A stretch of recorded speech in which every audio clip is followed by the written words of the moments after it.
The ruins. कहानी शुरू होती है और हम देखते हैं 4 लोगों को, जिसमें 2 लड़कियां और 2 लड़के होते हैं। वो आपस में फ्रेंड्स होते हैं। उनका ताल्लुक अमेरिका से होता है। वो चारों फ्रेंड्स अपनी हॉलीडेज को स्पेंड करने के लिए मैक्सिको जाते हैं। वहाँ पर वो एक ट्रैवलर से मिलते हैं जिसका ताल्लुक जर्मन से होता है। उसका नाम मीटियस होता है। अपनी बातचीत के दौरान वो लड़का अपने भाई हेनरिच के बारे में उनको बताता है। उसका भाई एक आर्कियोलॉजिस्ट होता है जिसका इंटरेस्ट बेसिकली पुरानी चीजों में ज्यादा होता है। वो मैक्सिको में मौजूद एक पुराने और भयानक टेम्पल का पता लगाता है। वो ऐसा टेम्पल होता है जिसका किसी भी किताब में जिक्र नहीं होता। उस मंदिर के बारे में सबसे अजीब बात ये भी थी कि वो किसी भी मैप में मौजूद नहीं था। इसके बाद वो उन्हें बताता है कि मैंने फैसला किया है कि मैं भी अपने भाई के पीछे उस जगह पर जाऊंगा।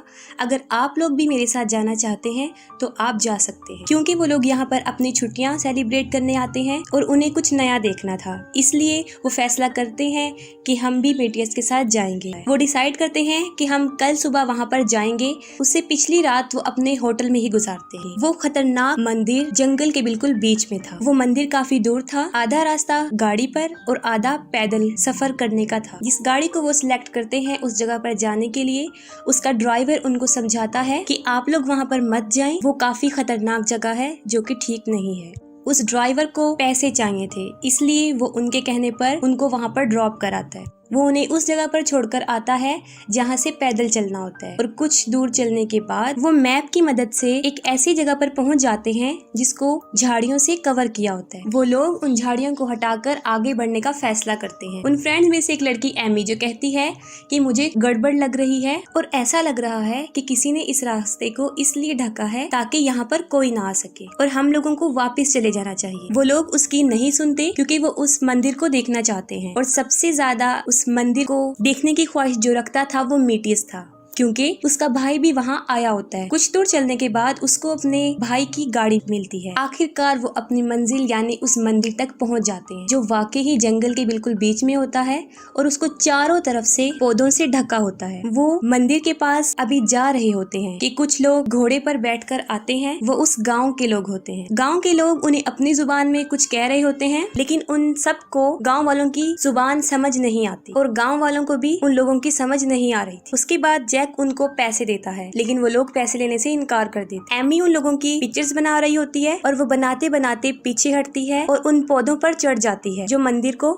ढके हुए थे। जैसे ही गांव वाले देखते हैं कि एमी के पाँव उन पौधों के ऊपर हैं, वो गुस्से में आ जाते हैं और सब लोग अपने हथियार निकाल लेते हैं। दिमित्री ये सोचता है कि वो लोग गुस्से में इसलिए आए हैं क्योंकि एमी ने उनकी तस्वीर बनाई। वो फौरन एमी से कैमरा लेता है और गांव वालों को देता है। जैसे ही वो गांव वालों की तरफ बढ़ता है, वो लोग एक तीर छोड़ते हैं जो उसके सीने में लगता है और आर पार हो जाता है। फिर वो उसके सर पर गोली मारते हैं और उसके सर को उड़ा देते हैं। ये देखकर उसके दोस्त काफी डर जाते हैं और चिल्लाने लगते हैं। इसके बाद गांव वाले उन लोगों पर बंदूकें तान देते हैं और उन्हें कहते हैं कि तुम लोग मंदिर पर चढ़ जाओ। वो लोग काफी डरे होते हैं और फौरन मंदिर पर चढ़ जाते हैं और हालात पर कंट्रोल हासिल करने की कोशिश करते हैं। वो फौरन अपना मोबाइल फोन निकालते हैं और देखते हैं कि इस पर सिग्नल नहीं आ रहे हैं और उनके पास भागने का भी कोई रास्ता नहीं है, क्योंकि उनके मंदिर पर चढ़ते ही गाँव वाले चारों तरफ से मंदिर को घेर लेते हैं। उनके ख्याल में गाँव वाले जालिम लोग हैं, क्योंकि वो दिमित्री को बिला वजह मार देते हैं और उन लोगों को मंदिर पर चढ़ा देते हैं। वो लोग काफी मुश्किल में होते हैं क्योंकि ना कोई उनकी मदद को आ सकता है और ना ही वो मंदिर किसी मैप में होता है। मंदिर के ऊपर वो देखते हैं जहाँ पर हेनरिच का टेंट और उसका कुछ सामान होता है, लेकिन ना वो वहाँ पर होता है और ना ही उसकी फ्रेंड। उसके अलावा वहाँ पर मंदिर के अंदर जाने का रास्ता भी था जो बिल्कुल कुएं की तरह नजर आता था। उसके अंदर रस्सी लटकी होती थी। वो लोग खड़े होते हैं कि अचानक उन्हें फोन की घंटी की आवाज आती है, जो कि काफी अजीब चीज थी कि वहाँ पर सिग्नल नहीं थे और फिर टेम्पल के इतनी गहराई में सिग्नल आना तो नामुमकिन है। वो सोचते हैं कि शायद ये हमारी उम्मीद की कोई किरण जो हमारी मदद कर सकती है। मीटियस भी सोचता है कि ये शायद उसके भाई का मोबाइल है, इसलिए वो मंदिर के नीचे जाने का फैसला करता है और जल्दी से खुद को रस्सी से बांध लेता है और नीचे उतरने की कोशिश करता है। एरिक और जैक दोनों दोस्त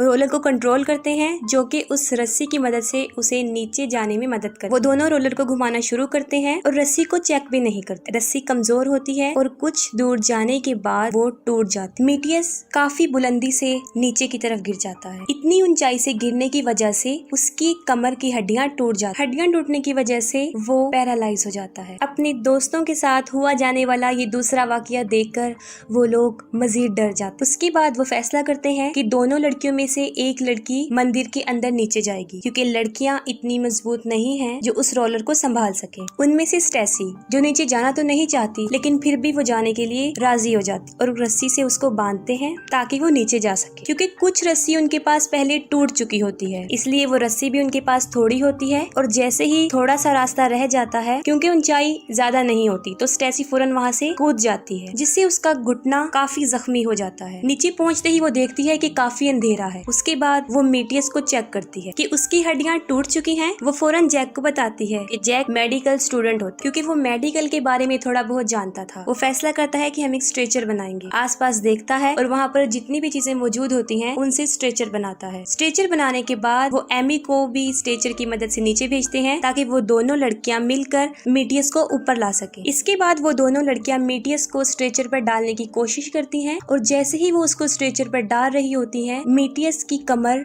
मुड़ जाती है जो कि काफी तकलीफ दे होता है। वो मेटियस को ऊपर लाने में कामयाब तो हो जाती हैं लेकिन मेटियस की हालत काफी खराब होती क्योंकि उसको ब्लीडिंग बहुत ज्यादा हो रही थी और उन लोगों के पास कोई मेडिसिन भी नहीं थी जिससे वो उसका इलाज कर सके। ये देखकर एमी से रहा नहीं जाता और वो फौरन नीचे जाने का फैसला करती है ताकि वो गांव वालों को बता सके कि उनका एक साथी शदीद जख्मी है और उन्हें मदद की जरूरत है। उसके जाते ही जैक भी उसके पीछे चला जाता है। वो नीचे पहुंचकर गाँव वालों को समझाने की कोशिश करती है लेकिन कोई भी उसकी बात नहीं सुनता। तब एमी शदीद गुस्से में आ जाती है। वो फौरन मंदिर के ऊपर से पौधों को उखाड़कर गांव वालों की तरफ फेंकती है और वो पौधा वहां पर खड़े एक गांव के बच्चे पर जाकर लगता है। ये मंजर देखकर गांव वाले शोर मचाना शुरू कर देते हैं और उस बच्चे से काफी पीछे पीछे हट जाते हैं। बच्चा बहुत डरा होता है और गांव वाले उस बच्चे को कहते हैं कि तुम भी मंदिर पर चढ़ जाओ। बच्चा रो रहा होता है लेकिन वो मंदिर पर नहीं चढ़ता जिसको देखकर गाँव के बड़े लोग उस बच्चे को उसकी माँ के सामने ही मार डालते हैं। ये देखकर एमी और जैक और भी डर जाते हैं क्योंकि उन्हें मदद की उम्मीद खत्म हो चुकी होती है इसलिए वो दोबारा मंदिर की तरफ चढ़ जाते हैं। जैक को फिर समझ आने लगती है कि शायद मंदिर पर लगे उन पौधों में ही कुछ है। उसे फिर याद आता है कि जब एमी पहली बार उन पौधों पे चढ़ी थी वो काफी गुस्से में आ गए थे। उसके बाद उन्होंने दिमित्री को मार दिया और अब उस बच्चे का भी वही हाल किया। फिर वो सोचता है कि उन पौधों को तो उन सब ने छुआ है। अगर हकीकत में यही बात है तो वो लोग भी उन गाँव वालों से बच नहीं पाएंगे। बस उसी रात से उन लोगों के साथ काफी भयानक चीजें होना शुरू हो जाती। रात गुजर जाती है। वो लोग सुबह को जब उठते हैं तो स्टेसी देखती है कि उन्हीं पौधों ने उसके पाँव को बुरी तरह से अपनी जकड़ में जकड़ा हुआ है और उसकी जड़ें उसकी जख्मों के अंदर फंसी हुई। वो जड़ें काफी अंदर तक गई हुई थी। जैक उन सबको निकालता है। इसके साथ ही मेटियस जो कि एमी को कहता है कि मेरे पाँव से चादर हटा दो, मुझे ऐसा महसूस होता है कि वहाँ कुछ है। और जैसे ही एमी वो चादर हटाती है वो डर कर चिल्लाना शुरू कर देती है क्योंकि वही पौधे उसके पाँव से भी जकड़े हुए थे और उसका सारा मांस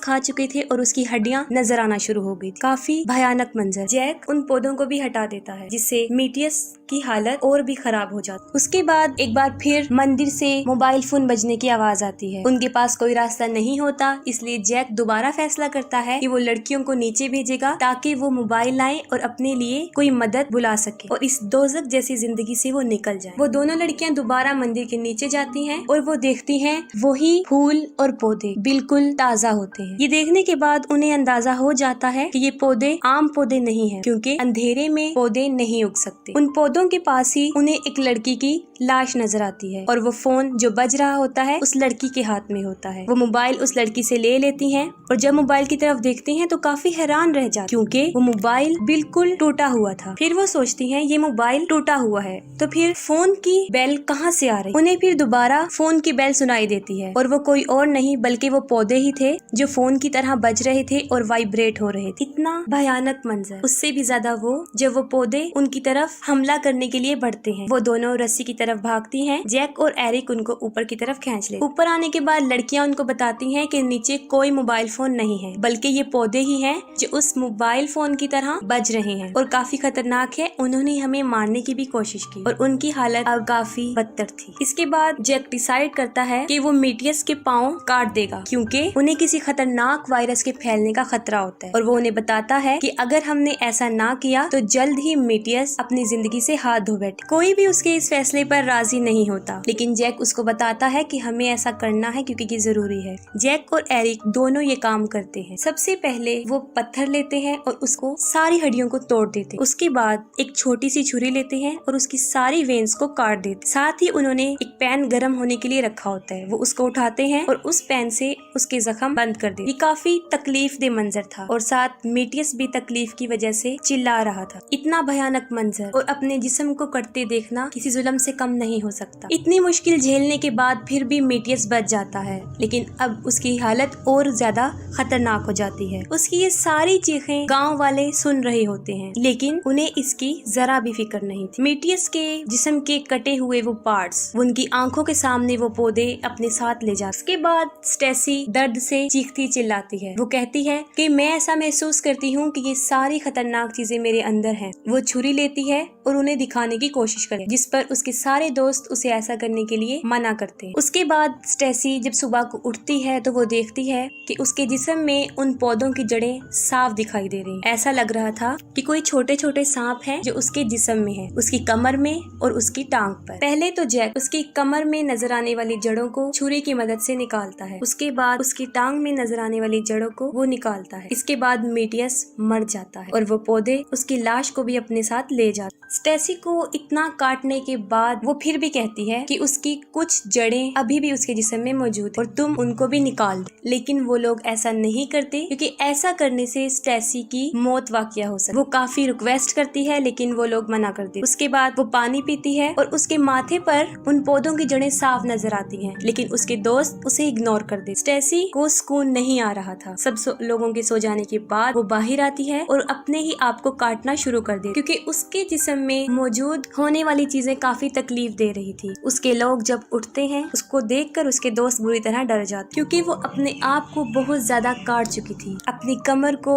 अपने माथे को, अपनी टांगों को। उसका काफी खून भी बह चुका था। वो ऐसा इसलिए कर रही थी क्योंकि सारी छोटी छोटी जड़ें उसके अंदर मौजूद। ऐसा करता देखकर उसके दोस्त उसे रोकने की कोशिश करते और आगे बढ़ते, जिसके बदले में वो जैक को जख्मी कर देती और सडनली अपने बेस्ट फ्रेंड एरिक के सीने में चाकू मार देती है, जिससे वो मर जाता है। ये देखकर स्टेसी अपने काबू में नहीं रहती। वो अपने दोस्तों को रो रो कर कहती है कि वो मुझे मार डालें। ना चाहते हुए भी जैक उसको मार दे। उस मंदिर की हकीकत ये थी कि उस मंदिर में बरसों पहले से एक शैतान रहता था और वो शैतान उस मंदिर पर जिंदा था, उन पौधों के अंदर। वो उन फूलों में, पत्तियों में, उन टहनियों में हर जगह मौजूद था। वो सब कुछ कर सकता था, देख सकता था, सुन सकता था और उन लोगों के साथ जो सब कुछ किया वो उसी ने ही किया था। और हकीकत में उसका शिकार जिंदा चीजें होती थी। उसके खतरनाक होने का अंदाजा यहीं से ही लगाया जा सकता है कि इतने अंधेरे में वो पौधों को उगा सकता है। इस जगह के इतने भयानक होने की वजह से कोई भी यहाँ पर नहीं आता था, यहाँ तक के जानवर भी नहीं। और गाँव वालों को भी इस मंदिर की हकीकत का पता था।